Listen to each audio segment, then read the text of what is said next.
Eh oui, 155 000 euros pour ce truc. Alors je maintiens que je trouve ça beaucoup trop cher. 70 kWh, 800 volts, 400 km d'autonomie, ce qui est pas terrible, il faut le dire. 540 chevaux, 15 à 80% en 15 minutes, ok. Donc certes, c'est des belles stats, hein, mais bon, 155 000 balles quoi. C'est plus cher qu'une modèle Esplade qui a 1000 chevaux, qu'on soit clair. Je parle même pas de la différence avec la Xiaomi Sucette Ultra, qui si elle sortait en Europe serait, je pense, moins cher que ça. Elle serait au prix d'une Play, je pense, à peu près, quoi. 130 000, voire peut-être 120 000, hein, peut-être un peu moins cher, et qui serait beaucoup plus puissante. 4,08 m de long, 2,03 m de large, 1,38 m de haut, 1 tonne 450. Bon, la série limitée fait qu'au final, ouais, c'est cher aussi. Mais en vrai, si j'avais un budget de 200 000 balles pour une voiture électrique, jamais j'achète ça, je vous le dis. Hein. Jamais j'achète ça. Hein. Clairement pas. Hein.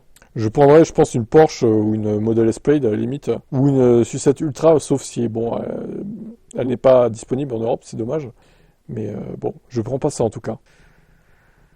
Après, bon, j'imagine que les 1980 exemplaires vont se vendre, mais moi je la trouve bien trop chère pour ce qu'elle est.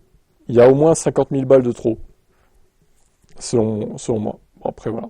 On est d'accord ou pas d'accord, je la trouve dégueulasse. En plus de ça, et trop chère.